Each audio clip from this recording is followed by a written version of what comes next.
and found that she wouldn't speak because she didn't want to hurt her friends. She made promises to her friends. Well, did she know the Jacksons? She knew the Jackson family? She knew the Jacksons, yes, and she knew Reby. She was a friend of Reby's? I don't know if she was a friend or not, but she said that she knew her, and that she wasn't going to talk because she had made promises to friends, and she wasn't going to give any more information. And what else did you find out? Well, I called. I went from there to I spoke with the minister from the Jehovah's Witnesses, the local one that the Jacksons went to. And at first he said that he didn't know the Jacksons at all, that he had only spoken to them just one time. And he took them to a convention in Chicago. After talking with him for a few more minutes, he said that he knew that Reby had lived with an older woman who was now dead. And I directly brought it up about sexual allegations, and he said that, well, the only thing that he knew was just what he had heard, and it was all hearsay, and he didn't know exactly what the truth was. And he refused to talk to me anymore.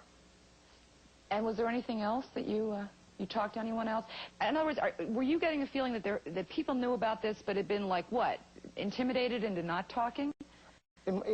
I got the opinion that everybody out there is in awe of the Jacksons, like people are of Kennedys and something, that the Jacksons couldn't possibly do anything wrong.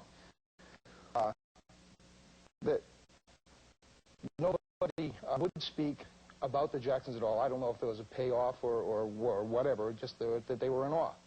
The police department were not helpful at all. I went there and they said they couldn't look up records because they changed and went computerized, and they had no way of doing it. The woman who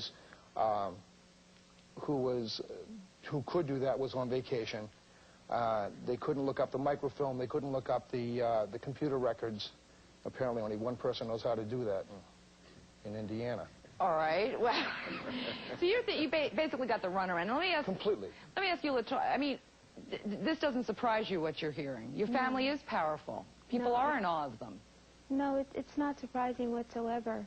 As a matter of fact, I recall my sister calling the police at one point, and that's when my manager had reached out and said, well, why don't we call the police department in Indiana? Because they should have a record of that. Whenever you call the police, they have a record of it.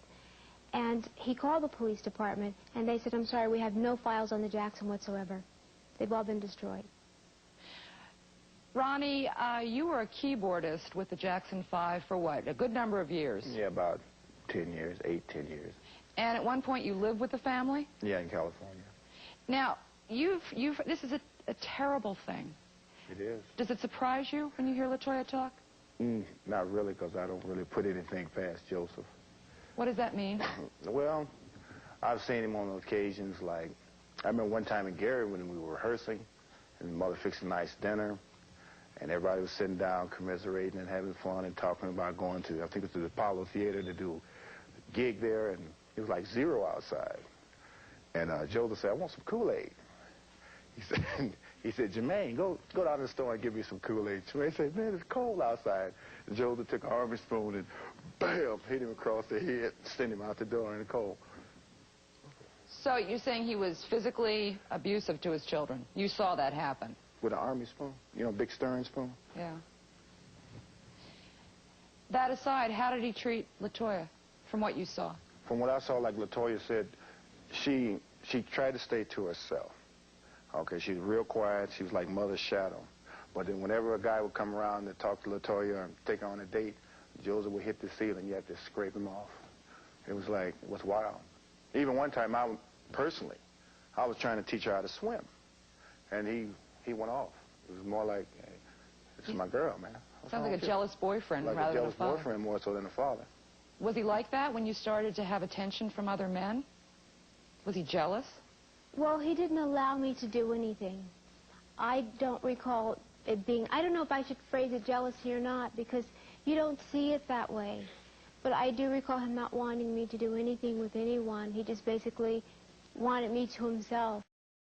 You had sort of a reclusive life. You didn't have a normal life where you could go out like other people. No, it wasn't normal. Now, why did you wait so long to get out of the house, LaToya? Sometimes it takes a lifetime. I tried to leave several times, actually. And my parents are very good with throwing these guilt trips on you, saying you can't leave the house, you're a Jackson, and somebody's going to follow you, and they're going to kidnap you. And my father, he took my luggage, and he threw it back in the room, and he threw me in the room, and he closed the door and says, you're not going anywhere. And this went on continuously throughout my life when I tried to leave. And now I look back on it, and I say, how silly, why didn't you just get up in the night and just go? But he always said, if you left, I'd find you and bring you right back home, so it doesn't pay to leave. Have you gotten any kind of trying to work through what you've been through? Yes, I have, but not on a continuous basis because I've been traveling so much, so I do it whenever I can. Is it tough to go through those things? I think people realize how tough it really is when you go through it, and you think that writing a book like this is catharsis for you because it much, and you feel free and you feel cleansed. And then when you start going to a therapist, she starts digging deeper into it, and it becomes so strong and so powerful that I wasn't able to handle it. And I just found myself just crying terribly because she would say things like, when your father was doing this, what was the expression on your mother's face? How did she look? And you start visualizing all these things that you forgot about at that particular time, yet really forgot on her face, like this murky smile. And I just start crying, and she says, no, go ahead, cry. This is what you're supposed to do. Let it all out. Get it over it so you don't have to deal with this ever again in life. But I couldn't. I couldn't do it. It was too emotional for me. And I tried again, of course. We're going to take a break. When we come back, we're going to meet a girl who probably relate to your pain because she was sexually molested by her godfather. She spoke out, and now he's behind bars. We'll